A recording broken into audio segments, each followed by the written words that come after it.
Hey, it's me again. Welcome to week three. I hope last week was valuable. Get it? Valuable.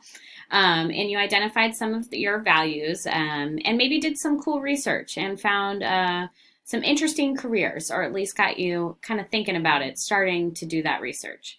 So this week we're going to be exploring your skills, what things you're good at.